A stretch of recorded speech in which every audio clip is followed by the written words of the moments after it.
الحمدللہ رب العالمین والصلاة والسلام علی سید الانبیاء والمرسلین وعلی آلہ واصحابہ وآل بیتہ اجمعین. سامعین و ناظرین، السلام علیکم ورحمۃ اللہ وبرکاتہ. وعلیکم السلام. ابھی 3 دن پہلے کی بات ہے، استانہ عالیہ مقدسہ گولڑا شریف، وہاں پر ایک عظیم الشان ختم نبوت کے نام سے کانفرنس ہوئی. اس کے اندر جو کچھ بیانات ہوئے وہ سارے تو ہم نہ سن سکے، لیکن اس میں حنیف قریشی صاحب اور وہاں کے سجادہ نشین پیر نظام الدین جامی صاحب، ان کے بیانات سننے کا موقع ملا. وہ ہم نے سنے، لیکن ان کو سن کے ہم اس نتیجے پر پہنچے ہیں کہ ان لوگوں نے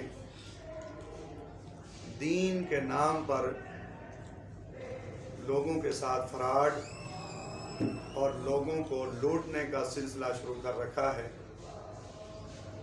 خدمت دین یا محبت رسول، محبت اہل بیت یا محبت صحابہ والی، اس میں دور دور تک بھی ہمیں کوئی چمک دمک نظر نہیں آئی. میں اپنے ناظرین اور سامعین کو یہ واضح کرنا چاہتا ہوں کہ میں باقاعدہ دلیل سے بات کروں گا. آپ بھی غیر جانبدار ہو کے میری بات کو سنیں اور پھر اس کو سمجھنے کی کوشش کریں. یقین سے کہتا ہوں آپ بھی اسی نتیجے پر پہنچیں گے کہ واقعی اس میں ختم نبوت کا صرف قابل استعمال کیا گیا، نام استعمال کیا گیا. اصل مقاصد اپنی ذاتیات ہیں، اصل مقاصد اپنے نذرانے اور اپنی خانقاہی نظام کو، اپنے مریدین کو اپنے جال میں پھنسانا ہے اور ان کے نذرانوں کو محفوظ کرنا ہے. آئیے میں اس حوالے سے سب سے پہلی بات تو یہ کرنا چاہتا ہوں، آپ حضرات دونوں کی تقریروں میں مشترکہ طور پر یہ بات دیکھ سکتے ہیں، سن سکتے ہیں کہ حنیف قریشی صاحب نے جب خطاب شروع کیا تو خطاب کے شروع میں آیت مبارکہ پڑھی ہے، وَمَا آتَاكُمُ الرَّسُولُ فَخُذُوهُ وَمَا نَهَاكُمْ عَنْهُ فَانْتَهُوا. وما آتاکم الرسول فخذوه وما نہاکم عنہ فانتہوا. اب ہونا تو یہ چاہیے تھا، ایک تھوڑی سی سمجھ رکھنے والا انسان بھی سمجھ سکتا ہے کہ آیت مبارکہ خطاب میں پڑھی اسی لیے جاتی ہے کہ اس کا مفہوم لوگوں کو بتایا جائے، اس کا ترجمہ، اس کا صحیح مطلب لوگوں کے سامنے واضح کیا جائے. لیکن مولوی صاحب نے آیت تو پڑھ دی لوگوں کو یہ واضح کرنے کے لیے، دیکھو میں جو بات کرنے لگا ہوں قرآن سے یہ بات کرنے لگا ہوں. لیکن آگے فراڈ یہ کیا کہ قرآن کی آیت مبارکہ پڑھ کے نہ تو قرآن پاک کی آیت کا ترجمہ کیا، نہ اس کا مفہوم بیان کیا، اور ایسے ہی آگے حضرت سیدہ فاطمہ الزہرا رضی اللہ تعالی عنہا کی شان میں جو باتیں ہیں وہ کرنی شروع کر دی فضائل کے حوالے سے. تو میں واضح کرنا چاہتا ہوں، کروڑوں سلام ہوں حضرت بی بی فاطمہ پاک پر. ہمارے قبلہ کنز العلماء حضور مفکر اسلام ڈاکٹر محمد اشرف آصف جلالی صاحب، آپ فرماتے ہیں کہ ان کی توہین، ان کی بے ادبی کرنا یہ تو بڑی دور کی بات ہے، اس کا کروڑواں حصہ بھی ہم جائز نہیں سمجھتے. کوئی انسان ان کی توہین کا کروڑواں حصہ بھی کرے تو حضرات گرامی یہ کتنی بڑی بدبختی ہے کہ قرآن کا قابل استعمال کر کے، قرآن کی آیات پڑھ کے، اور جو ان کا مفہوم اور مطلب ہے وہ لوگوں کو نہ بتانا اور اپنی من مانی آگے شروع کر دینا. تو یہ سب سے پہلا ان کا فراڈ ہے. اسی طرح پیر جامی صاحب نے بھی، اور مزے والی بات یہ کہ آیت مبارکہ وہ پڑھی کہ جو اہل سنت کے بچے بچے کو بھی یاد ہے، ان اللہ وملائکتہ یصلون علی النبی. یہ آیت مبارکہ ہر عالم دین پڑھتا ہے، ہر طالب علم پڑھتا ہے، ہر بچہ پڑھتا ہے. لیکن پیر جامی صاحب ان کو کتنا قرآن سے وابستگی ہے، قرآن ان کو کتنا یاد ہے، پیر صاحب نے آیت مبارکہ ہی غلط پڑھ دی ہے. یہ آپ خود سن سکیں گے پیر صاحب یوں پڑھ رہے تھے ان اللہ و ملائکتہ، ان اللہ و ملائکتہ، جب توجہ سے سنیں گے تو یقیناً آپ کو سمجھ آ جائے گی.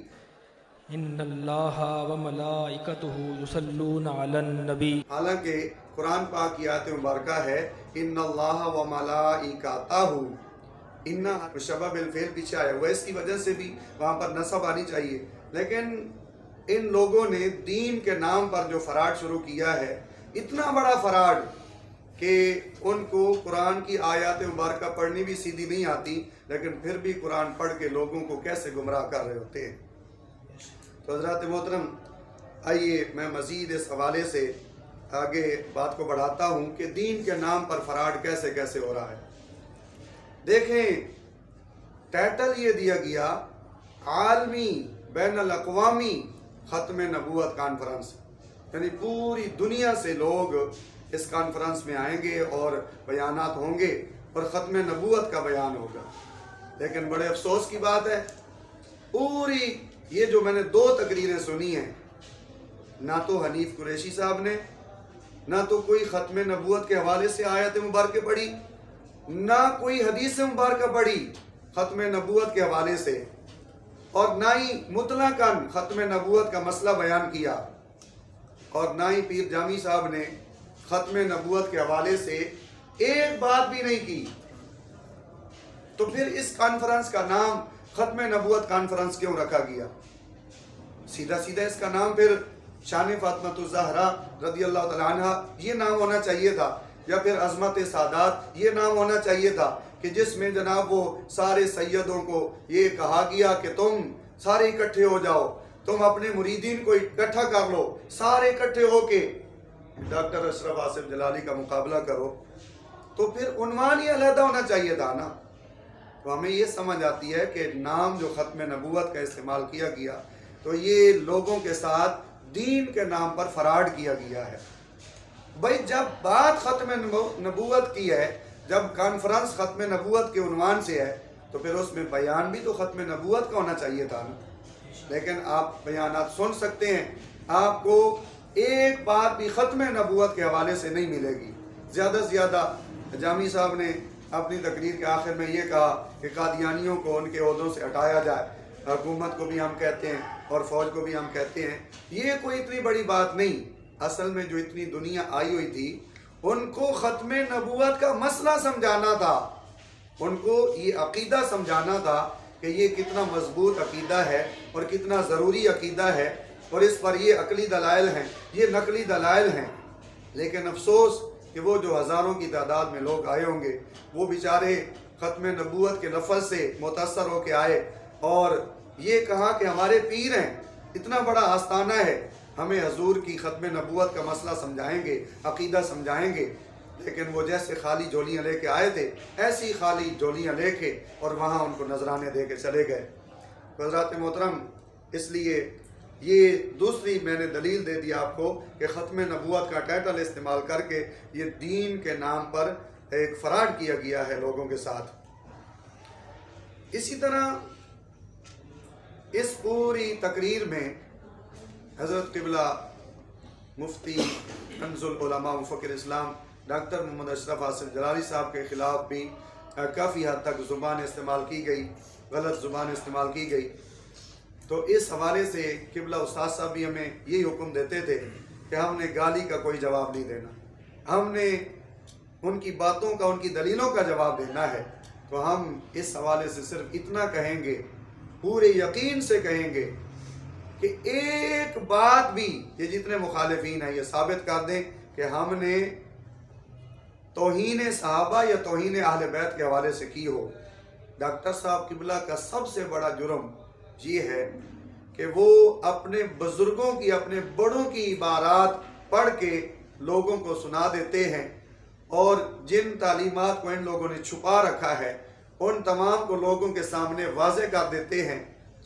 بڑی چلاکی سے، بڑی مکاری سے حنیف قریشی یہ تصفیہ، اس کی شروع والی وجہ تعلیم والی ایک عبارت پڑھ کے لوگوں کو بتا رہا ہے، دیکھو جی پیر صاحب نے یہ لکھا ہے بڑے جوش میں، بڑے جلال میں. میں حیران ہوتا ہوں کہ جو عبارت قبلہ ڈاکٹر صاحب نے پیش کی ہے وہ کیوں نہیں پڑھ کے لوگوں کو سناتا؟ میں کہتا ہوں ان کو موت آ جائے گی، یہ مر جائیں گے، لیکن وہ والی پیر صاحب کی عبارت پڑھ کے کبھی بھی نہیں سنائیں گے جو قبلہ ڈاکٹر صاحب نے پیش کی ہے۔ بھائی وہ بھی پڑھ کے سناؤ نا، کیا وہ پیر صاحب کی نہیں ہے؟ اور پھر چلاکی اور مکاری دیکھو کہ وہ وجہ طلیب بیان کرتے ہوئے صرف آدھی لائن کی عبارت جو اپنے حق میں جاتی تھی وہ لوگوں کو پڑھ کے سنا دی کہ دیکھو جی پیر صاحب تو تصفیہ کے اندر اہل بیت کی شانیں بیان کر رہے ہیں۔ تو بھائی شانوں کا کون انکار کرتا ہے؟ ہم سب شانوں کے ماننے والے ہیں، اور جو شان کو نہ مانے وہ سب سے بڑا بے ایمان ہے، وہ ایمان والا نہیں ہے، ہم یہی کہتے ہیں۔ لیکن یہ تو نہیں نا کہ وہ آدھی لائن کو پڑھ دو اور باقی سارا تصفیہ کھا پی جاؤ۔ اگر ان کے اندر تھوڑی سی بھی ایمان کی غیرت ہے تو جو قبلہ ڈاکٹر صاحب عبارت پیش کرتے ہیں وہ والی عبارت اب تو مشہور عالم ہو چکی ہے، تصفیہ کی صفحہ نمبر 46 سے عبارت، میں وہ نہیں پڑھتا، بہرحال وہ دوست احباب جانتے ہیں جن کے پاس تصفیہ ہے وہ بھی پڑھ لیں گے، اور وہ ویڈیو کے اندر بھی وہ عبارت آ جائے گی، خود پڑھ لیں گے۔ ایک اور عبارت جو یہ جامی صاحب کے والد محترم پیر سید نصیر الدین شاہ صاحب، ان کی کتاب ہے طریق الفلاح، جو انہوں نے سید آقا غیر سید کے ساتھ نکاح کے حوالے سے کتاب لکھی تھی، اس کی عبارت آپ کو پڑھ کے سناتا ہوں۔ آج کوئی خطا اتحادی کی بات کر دے نا اہل بیت کرام کے بارے میں تو یہ کہتے ہیں معاذ اللہ تم نے ان کی چادر تطہیر پر حملہ کر دیا ہے، اور یہ پیر جامی صاحب بھی کہہ رہے تھے کہ ان کے ہاتھ ان کی چادر تطہیر تک پہنچ چکے ہیں۔ اور یہ چادر تطہیر کا پتہ ہے کیا مطلب بیان کرتے ہیں؟ یہ کہتے ہیں جی وہ بالکل خطا سے پاک ہیں، خطا اتحادی سے بھی پاک ہیں، اور وہ معصوم عن الخطا ہے۔ میں کہتا ہوں باقی کچھ بھی نہیں، نہ میں کوئی تبصرہ کرتا ہوں نہ کوئی اور اپنی طرف سے لفظ بولتا ہوں، اگر ان کے اندر ایمانی غیرت ہے تو اپنے والد محترم، اور حنیف قریشی صاحب بھی بڑی تعریف کر رہے تھے، اور یہ تعریف میں تو یہی سمجھتا ہوں کہ حنیف قریشی صاحب نے یہ جامی صاحب کی تعریف کر دی اور جامی صاحب نے بعد میں ان کی تعریف کر دی۔ اور فارسی کا مقولہ ہے تو مرا حاجی بگو من ترا حاجی بگویم، تو مجھے حاجی کہے میں تجھے حاجی کہہ دوں گا۔ پہلے حنیف قریشی کی تقریر ہوئی، اس نے کہا بڑے بڑے القاب سے پیر جامی صاحب کو یاد کیا، اب پیر جامی صاحب نے بھی تو آخر اس کو شاباش دینی تھی، تو پیر جامی صاحب شاباش میں اتنے آگے بڑھ گئے کہ وہ کہنے لگے جی تقریر کروانی ہو تو حنیف قریشی کی کرواؤ۔ کیا پورے اہل سنت میں اور کوئی بھی عالم دین نہیں رہا جس سے تقریر کروائی جا سکے؟ یہ ایک حنیف قریشی ہے کہ جس کی صحابہ کی گستاخیوں سے تاریخ بھری پڑی ہے، کبھی حضرت عائشہ صدیقہ رضی اللہ تعالیٰ عنہ کی گستاخی، اور کبھی حضرت امیر معاویہ کی، کبھی حضرت ابو سفیان کی، یہ ساری چیزیں یہ نیٹ پر موجود ہیں، تاریخ میں ایک ریکارڈ ہے۔ تو حضرات محترم ذرا توجہ رکھیے گا، میں اب پیر نصیر الدین شاہ صاحب کی عبارت پڑھ کے میں اپنی گفتگو کے اختتام کی طرف آتا ہوں۔ پیر صاحب کیا فرماتے ہیں؟ پیر صاحب طریق الفلاح، اس کے یہ اب نیٹ پر بھی یہ کتاب موجود ہے، جو حضرات دیکھنا چاہیں دیکھ سکیں گے، اور اس کی یہ عبارت ہم اپنی ویڈیو میں لگا دیں گے، وہاں بھی پڑھ سکیں گے۔ تو پیر صاحب کیا فرماتے ہیں؟ فرماتے ہیں عام طور پر ہمارے خطیب اور علماء، یہ خطیب اور علماء یہ حنیف قریشی جیسے ہمارے خطیب اور علماء آیت تطہیر کے بارے میں عجیب و غریب قسم کا فلسفہ بیان کرتے ہیں، اور آگے چند سطریں وہ رافضیوں کے بارے میں آگے بات بڑھاتا ہوں۔ آگے کیا کہتے ہیں؟ کہتے ہیں عام طور پر آیت تطہیر کا یہ مفہوم عوام میں بیان کیا جاتا ہے۔ آج حنیف قریشی جیسے لوگ یہی مفہوم جس کی پیر نصیر الدین تردید کر رہے ہیں کہ یہ مفہوم صحیح نہیں، لیکن یہ حنیف قریشی جیسے لوگ وہ یہی مفہوم عوام میں بیان کرتے ہیں۔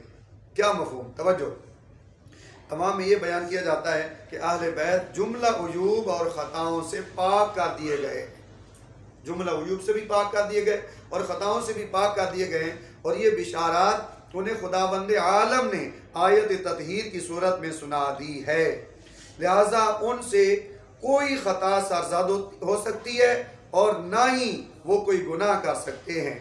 دوسرے لفظوں میں گویا یہ گروہ معصوم ہے، اگر ایسا ہوتا تو ہمیں کیا اعتراض تھا، مگر ایسا نہیں ہوا اور نہ ہی ایسا ہے۔ یہ طریق الفلاح فی مسئلۃ الکفر لکھنے کا باب اول صفحہ نمبر اس کا 3 ہے. یہ درگاہ غوثیہ مہریہ گورڑا شریف اسلام آباد سے یہ چھپی ہوئی ہے. اس کے اندر یہ ساری چیز واضح طور پر دیکھی جا سکتی ہے. اب میں کچھ آخر میں باتیں کروں گا، بات کو مکمل کرتا ہوں. حضرات محترم، ایک بہت بڑی جو جس جملے سے جس بات سے رافضیت کی بدبو آ رہی تھی، آج ان پیروں میں یہی رافضیت یہ سرایت کرتی جا رہی، پھیلتی جا رہی ہے. کیا وہ ضیاء العلوم جو بہت بڑا مرکز ہے راولپنڈی کے اندر ہمارا، اس کے بارے میں لفظ بول رہے تھے، یہ ضیاء العلوم بعد میں ہے، یہ ضیاء علوم علی پہلے ہے، یہ ضیاء مہر علی ہے. ارے حضرت مولا علی کی بات بھی کر رہے ہو، حضرت پیر مہر علی شاہ صاحب رحمۃ اللہ علیہ کی بات بھی کر رہے ہو، کیا تمہیں حضرت علی سے آگے کچھ نہیں نظر آتا؟ اس بارگاہ کو بھی بھول گئے ہو جس بارگاہ سے حضرت مولا علی کو سارے فیوز و برکات ملتے ہیں. کیا اس عظیم ہستی کا فرمان بھول گئے جنہوں نے فرمایا تھا انا مدینۃ العلم وعلی بابها، لوگوں میں علم کا شہر ہوں اور میرا علی اس علم کا دروازہ ہے. بتائیں مجھے، اس تقریر کے اندر جامی صاحب نے مولا علی کی تو بات کی ہے، لیکن جس عظیم ہستی سے مولا علی کو سارا فیضان ملا ان کی بات نہیں ہونی چاہیے تھی. یہ ضیاء علوم محمدیہ بھی ہے، یہ سارا فیضان محمدی ہے. اور اعلی حضرت فرماتے ہیں لا ورب العرش، رب عرش کی قسم، جس کو ملا جو ملا ان سے ملا. مولا علی کو جو کچھ ملا وہ بھی ان سے ملا، تاجدار گولڑا کو جو کچھ ملا وہ بھی ان سے ملا. ارے جن سے سب کچھ ملا ہے ان کو بلا دیا، ان کا نام نہیں ہونا چاہیے تھا. یہی رافضیت ہے. آج رافضیوں کی محفل میں نعرہ حیدری تو لگتا ہے لیکن نعرہ رسالت نہیں لگتا. اور ہم اہل سنت میں اور ان میں یہی فرق ہے. اور جب جامی صاحب کی تقریر ختم ہوئی تو آخر میں بھی وہ جاہل نقیب کہہ رہا تھا نعرہ حیدری اتنا اونچا لگاؤ کہ وہ لاہور تک آواز پہنچ جائے. تو بھائی نعرہ حیدری تو لگا رہے ہو. اہل سنت کا تو یہ شعار نہیں کہ وہ صرف نعرہ حیدری لگائے. اہل سنت تو نعرہ تکبیر بھی لگاتے ہیں، نعرہ رسالت بھی لگاتے ہیں، وہ نعرہ تحقیق حق جاریار، نعرہ خلافت حق جاریار بھی لگاتے ہیں. اور یہی چیز پہلا باب پیر صاحب قبلہ عالم گولڑوی رحمۃ اللہ علیہ نے بھی یہی چیز خلافت راشدہ کے حوالے سے بیان کی ہے. تو یہ ان کو یہ نعرہ خلافت لگاتے ہوئے موت نظر آتی ہے. انہوں نے جو صرف نعرہ حیدری کو ہی پکڑ لیا ہے. اور پھر جامی صاحب کی تقریر سے ایک چیز مجھے یہ بھی سمجھ آئی کہ وہ اس وقت رافضیت کو بہت زیادہ پروموٹ کر رہے ہیں. رافضیت کو آپ کہیں گے جی دلیل، اس کی دلیل یہ ہے کہ دیکھیں وہ ناسبیوں کے خلاف تو بات کرتے ہوئے نظر آئے لیکن رافضیوں کے خلاف کیوں نہیں بات کی؟ جو رافضی صحابہ کرام کی گستاخیاں کر رہے ہیں، حضرت ابوبکر صدیق کی گستاخیاں کر رہے ہیں اور دیگر صحابہ کی، کیا وہ ان کو چھٹی ہے؟ ان کو آزادی ہے جو مرضی وہ کرتے رہے؟ آزادی نہیں ہونی چاہیے نا. جہاں انہوں نے رگڑا لگایا ناسبیت کو تو وہاں رافضیت کو بھی رگڑا ہونا چاہیے تھا. لیکن مجال ہے پوری تقریر میں حنیف قریشی نے یا جامی صاحب نے ایک لفظ بھی رافضیوں کے خلاف بولا ہو، صحابہ کے گستاخوں کے خلاف بولا ہو.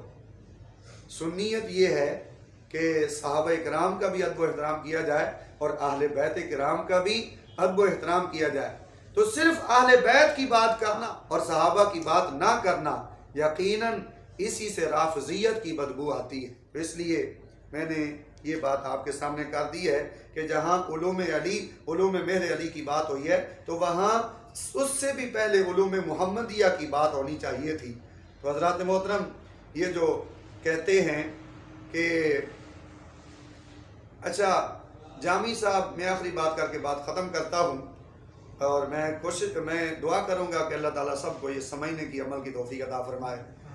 جامی صاحب اعلیٰ حضرت رحمۃ اللہ علیہ کے حوالے سے بڑے پیارے لفظ بول رہے تھے. اور مجھے یہ سمجھ آتی ہے، چند دن ان کا ایک کلپ سننے میں آیا تو وہاں پر وہ قبلہ ڈاکٹر صاحب کو پتہ ہے کیا کہہ رہے تھے؟ تم ہمارے اعلیٰ حضرت کی بات ہی نہ کیا کرو، تم اپنے اعلیٰ حضرت کی بات کیا کرو۔ کیا مطلب یہ تھا کہ وہ جو اعلیٰ حضرت فاضل بریلوی ہیں وہ ہمارے نہیں ہیں، ہمارے اعلیٰ حضرت گولڑوی ہیں بس۔ تو پھر جب لوگوں کی طرف سے دباؤ بڑھا اور لوگوں نے بڑی بڑی پوسٹیں کی تو پھر اس وقت ان کو اعلیٰ حضرت کی تعریفیں کرنا یاد آ گیا۔ تو بھائی اتنی تعریفیں جو کرتے ہو اور تم ان کو 14ویں کا چاند بھی مان رہے ہو اپنے شعر کے اندر، تو کیا آپ کو بریلوی کہلانے میں کیوں موت نظر آتی ہے؟ اچھا کہہ رہے تھے ہم سنی حنفی ہیں، ہم سنی حنفی ہیں، تو مجھے بتائیں، یہ تو دیوبندی بھی کہتے ہیں، جتنے پاکستان میں دیوبندی ہیں سارے کہتے ہیں ہم سنی حنفی ہیں۔ او بھائی دیوبندیوں میں اور ہمارے اندر فرق کیا ہے؟ وہ دیوبندی حنفی دیوبندی ہے، وہ سنی حنفی دیوبندی ہے، اور ہمارا اور ان کا فرق لفظ بریلوی سے جا کے ہوتا ہے۔ یہ بریلوی کا لفظ ہم نے اپنے ساتھ اس لیے لگایا کہ انہوں نے بھی اپنے آپ کو سنی حنفی کہنا شروع کر دیا تھا، اگرچہ پہلے یہی سلسلہ آ رہا تھا سنی حنفی، لیکن جب سے انہوں نے اپنے آپ کو سنی حنفی کہنا شروع کیا تو لوگوں کو پتہ نہیں چلتا تھا، یار وہ بھی سنی حنفی کہتے ہیں، تم بھی سنی حنفی کہتے ہو، تو ہمارے علماء نے کہا اپنے نام کے ساتھ بریلوی لکھا دو، تو اس طرح ان کا اور ہمارا کیا ہو جائے گا؟ فرق۔ تو یہ جس طرح کہہ رہے تھے کہ ہم سنی حنفی ہیں، ہم بریلوی نہیں ہیں، تو اس کے مطابق تو پھر دیوبندیوں میں اور اہل سنت میں ہمارے جو سچے اہل سنت ان میں کوئی فرق ہی نہیں رہ جائے گا۔